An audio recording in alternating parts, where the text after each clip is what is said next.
जय हिंद प्यारे साथियों, बहुत बहुत स्वागत करता हूं आप लोगों का वैकेंसी पॉइंट चैनल पर। तो एक बार फिर से हाजिर हूं आप लोगों के सामने एक नई खबर के साथ और एक नई अपडेट के साथ। तो दोस्तों आइए वीडियो को शुरू करते हैं। उससे पहले मैं आपको बता दूं कि वीडियो को ज़्यादा से ज़्यादा लाइक और शेयर कर देना मित्रों, क्योंकि सारी खबर के लिए मैं आप लोगों को लगातार अपडेट देता रहता हूँ। तो आज की खबर होगी लाइव सेंटर एनालिसिस से, जो कि यूपीएसआई का एग्ज़ाम चल रहा है। आपको पता होगा कि किस तरह से अभ्यर्थियों ने इसमें उपस्थिति दिखाई है, मतलब अटेंडेंस की बहुत ही बड़ी संख्या रही। अनुपस्थिति की जो अनुपस्थिति और उपस्थिति का रेशियो है बिल्कुल ही और एग्ज़ामों से बिल्कुल अलग है, क्योंकि इसमें यूपीएसआई में मान के चलिए कि 100 में से 98 कैंडिडेट उपस्थित हो रहा है। अब उसके बाद बात कर लेते हैं जो कैंडिडेट दो नहीं उपस्थित हो पा रहे हैं। वो ऐसे नहीं कि वो एग्ज़ाम में आना नहीं चाहते या फिर वो आया नहीं है, वो आए हुए हैं, लेकिन वो किसी ना किसी कारणवश वो डिले हो गए, मतलब एग्ज़ाम से पहुंचने में लेट हो गए।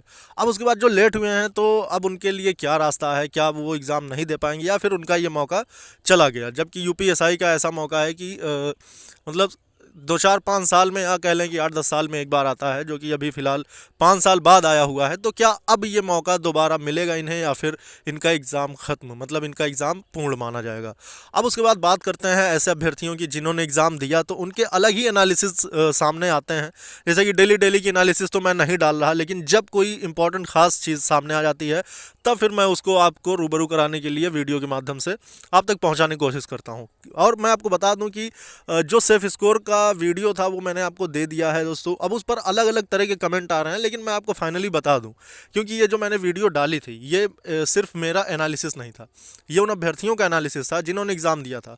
फिर उसके बाद उनके एनालिसिस के बाद उन अभ्यर्थियों का एनालिसिस लिया हमने, जिन अभ्यर्थियों ने ऐसे बोलकर और बहुत सारे बच्चों को डिमोटिवेट किया था, और उसके बाद उनको एक अलग लेवल की मतलब एक होता नहीं कि जैसे एग्ज़ाम में करके कुछ और आते हैं, बताते कुछ और हैं, मतलब गलत गलत एनालिसिस को कहते हैं, अपने आप को ऊंचा दिखाने की कोशिश करते हैं। तो दोस्तों ऐसे लोगों से बचना है। और एनालिसिस में तो मैं आपको बता दूं, एग्ज़ाम कितना भी ईजी आ जाए, लेकिन वो ऐसे टॉपिक, भाई यूपीएसआई का एग्ज़ाम है, ये कोई मतलब कांस्टेबल या फिर कोई ग्रुप डी लेवल का एग्ज़ाम नहीं है। और अभ्यर्थियों की भी संख्या बहुत ज़्यादा है, मतलब आप मान के चलिए कि 15 लाख में से 14 लाख कैंडिडेट का रिजल्ट आना है, क्योंकि अनुपस्थिति की संख्या बिल्कुल ना मान के चलो, मतलब कि ऐसा है जैसे कि आप अगर एग्ज़ाम दे रहे होंगे तो आप एग्ज़ाम हॉल में देखते होंगे कि हर कंप्यूटर के सामने अभ्यर्थी बैठा है, कोई भी ऐसा नहीं दिख रहा होगा कि जिसकी सीट खाली हो। तो आप इससे अनुमान तो लगा सकते हैं, जबकि अगर आप एग्ज़ाम दे रहे हैं तो, क्योंकि 98-99% उपस्थिति बनी हुई है लगातार। और अब मैं आपको बता देना चाहता हूँ कि अधिकारियों ने क्या बात कही है दोस्तों। अधिकारियों का मतलब कि जो एग्ज़ाम सेंटर पे मौजूद जो पुलिसकर्मी हैं, और उसके बाद जो इसमें इंस्पेक्टर साहब हैं, और अगर क्षेत्राधिकारी भी आते हैं, तो उनका भी इंटरव्यू में यही चीज़ सामने आ रहा है कि यूपीएसआई का एग्ज़ाम जो है, इसको अगर आप बहुत हल्के में ले रहे हैं तो आपको हल्के में नहीं लेना है। क्योंकि देखिए, वो लोग इस दौर से गुजर चुके हैं। अगर कोई सीओ है, कोई इंस्पेक्टर है, तो इसका मतलब है कि वो यूपीएसआई के एग्ज़ाम से ही गया है। क्योंकि जो अगर कांस्टेबल से जाता है तो वो सब इंस्पेक्टर तक तो बड़ी बात है कि पहुंच जाए, लेकिन इंस्पेक्टर बनने में बहुत उसे पापड़ बेलने पड़ जाते हैं। तो इसलिए आप मान के चलिए कि अगर इंस्पेक्टर का इंटरव्यू है, सीओ साहब का इंटरव्यू है, तो उनके लिए सिर्फ यूपीएसआई का ही ऑप्शन था। तो वो इस दौर से गुजर चुके हैं, जबकि तब इतना कंपटीशन भी नहीं था, लेकिन फिर भी वो बताते हैं कि इतना आसान आप अगर मानते हैं इसे, तो ये आपकी बेवकूफ़ी होगी। क्योंकि अगर आप एग्ज़ाम देने के बाद निकलते हैं, उसके बाद आप जब आपका रिजल्ट आता है, तब आपको सिर्फ मायूसी लगेगी। तो इसलिए ज़्यादा शोरगुल नहीं करना है, अच्छे से एग्ज़ाम देना है, और उसके बाद अच्छे स्कोर करने की कोशिश करना है। ज़्यादा किसी से बातचीत नहीं करनी है, मोटिवेट डिमोटिवेट नहीं होना है।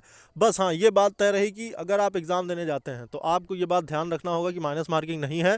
तो आपको एग्ज़ाम में सारे के सारे क्वेश्चन करने होंगे। सारे क्वेश्चन करने का मतलब कि आपको इसके नॉर्मलाइजेशन में आपकी एक्यूरेसी पे नॉर्मलाइज नहीं किया जाएगा। नॉर्मलाइजेशन सिर्फ शिफ्ट की जो ईजी और टफनेस है, उस पर एनालिसिस किया जाएगा। ये चीज़ साफ नोटिस में लिखा है, तो आप इस चीज़ को ध्यान देना। और उसके बाद ये आपको मौका है, तो आप इस मौके को ना गंवाएं।